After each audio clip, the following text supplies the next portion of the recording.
Today we will see the assignment number 2 of SL3. Let's see what is there in the assignment number 2.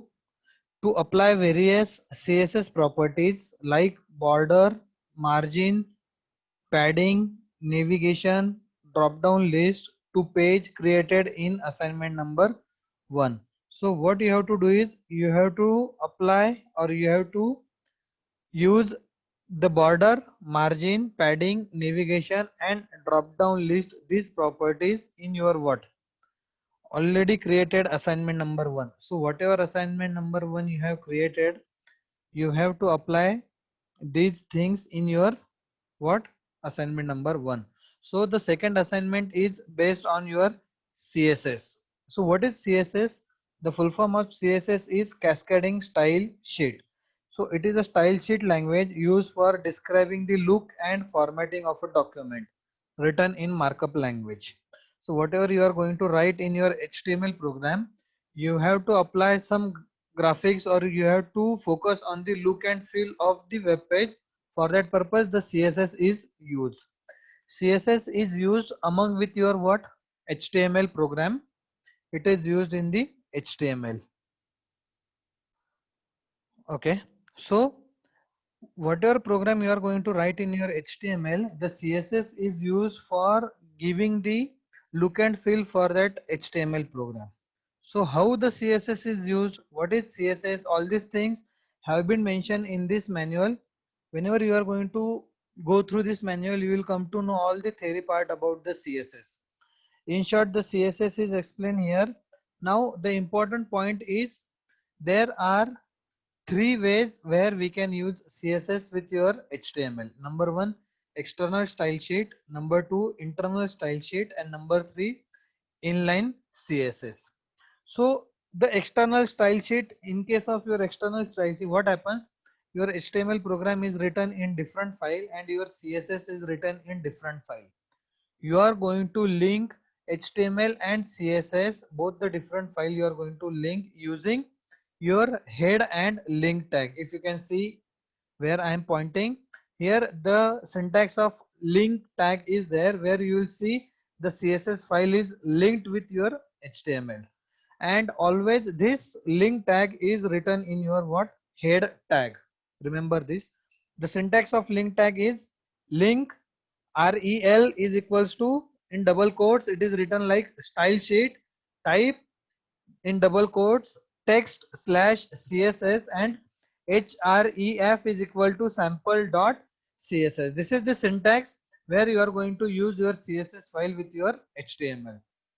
Now try to understand the syntax of this link tag. What is written in the link tag? In link tag it is mentioned the first attribute is relation, or the relation or is your style sheet. Whatever file is you are going to import here, that is your style sheet. The type of the file is, it is written in the text editor having extension CSS. That's why it is written like text slash CSS. And href, hyper reference of that file will be sample.css. So whatever file we are going to create, the name of that file will be sample.css. In case of your external style sheet, remember it is written like this, you can see on the screen.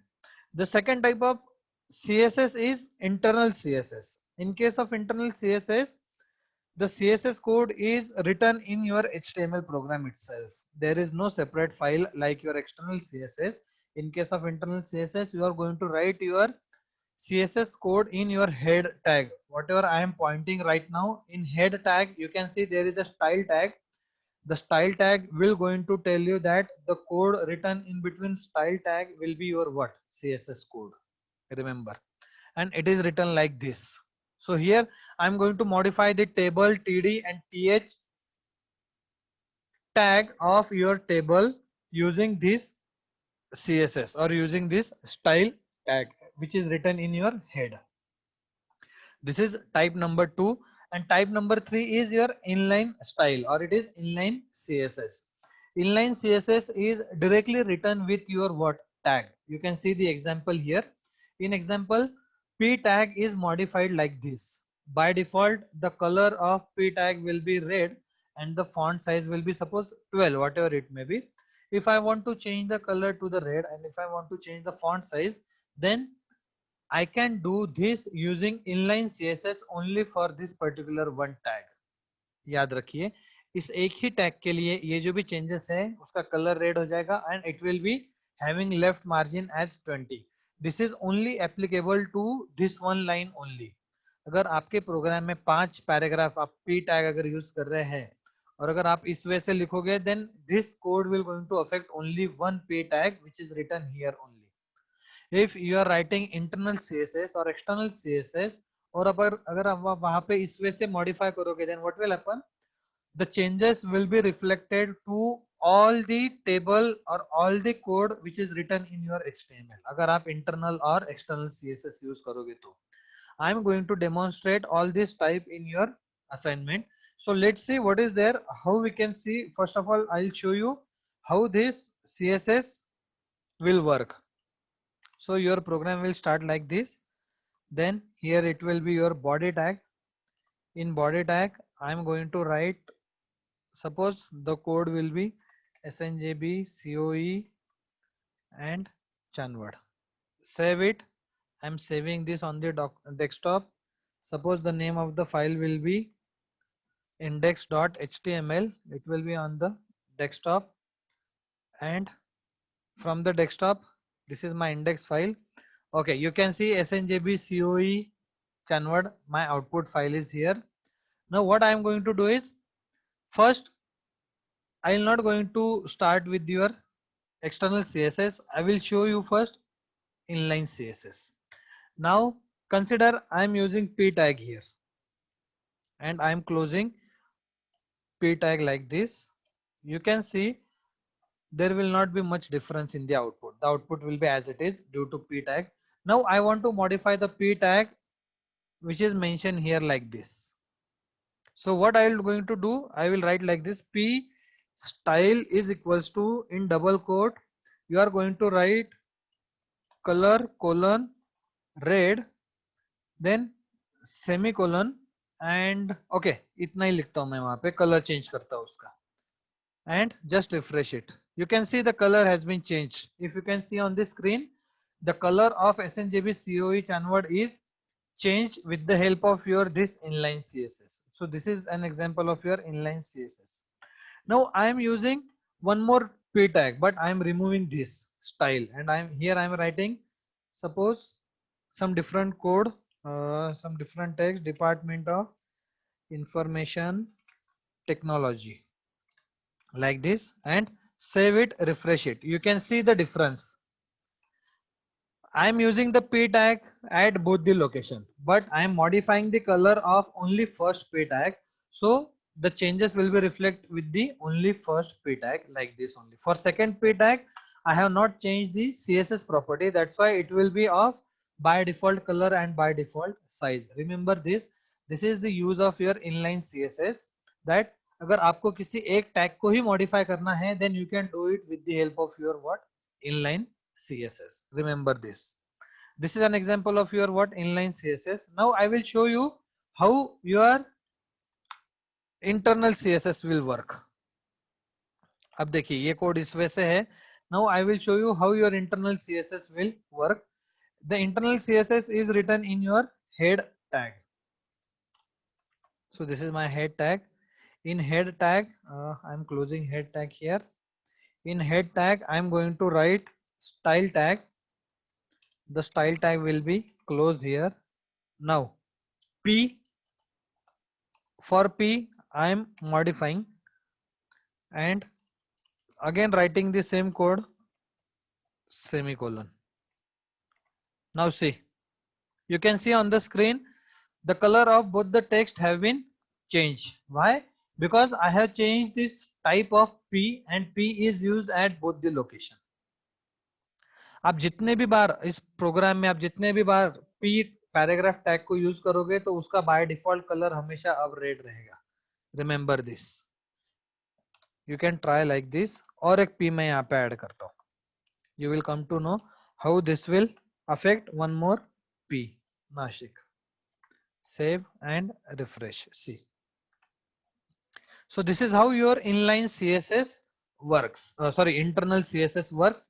So remember, internal CSS will always be written in your style tag like this, and that style tag will always be written in your head tag. That means आप उसे कहीं पे भी लिख सकते हैं, but the good practice is you should write the similar code at similar location. जैसे अगर आपको इस प्रोग्राम में inline CSS यूज करना है, then write all the inline CSS code in your this style tag at one location only. So it will become easy for you to modify the code if you want to modify it in your future. This is what your inline internal CSS. इसके पहले जो देखा था वो था आपका inline CSS. Now we will see external CSS. For that purpose I am removing the internal code. Refresh it. It is of black color with by default color and font. Now we will see the code for your external CSS. For external CSS you will require one more notepad file. I am doing this in notepad because notepad is very easy to use. That's why I'm using. You can use any editor, no issues. Now I'm writing the same code. See, I'm writing the same code whatever I have used in my internal CSS. I'm writing the same code for color and red and semicolon. इसको मैं save करता हूँ. Suppose on desktop it will B save with sample.css. और याद रखना है आपको यहाँ पे नीचे हमेशा all files होना चाहिए. So it will be saved on the same location where my index file is saved, because due to this I do not have to maintain the path. Now you can see on the screen, this is my CSS file and this is my HTML file. On the screen you can see the logo of your sample file. It is changed like this only. This will going to tell, if you move your mouse here, it will going to tell you that it is cascading style sheet document like this. So now this is my HTML code and this is my CSS code. Now what I'm going to do is I want to, अब मैंने तो इन दोनों को use कर लिया. अब देखिए यहाँ पे मेरा कलर क्या होना चाहिए. It should be red. So let's see. नहीं, रेड नहीं हो रहा है. Why? Because I have not linked this CSS file with this your HTML file. So for that purpose I have to use link tag. Link rel is equals to, in double quote you are going to write style sheet space type is equals to, in double quote, text slash css and space href is equals to, in double quote it will be sample dot css like this. Now इसे मैं save करता हूँ. Now you can observe, see the color has been changed. Now this change in color is due to your what? External CSS. This is my external CSS. I have used this CSS in different code. My HTML is in different code. Only I have linked my CSS file with HTML like this. This is how you are going to do with your CSS. Internal, external and inline CSS.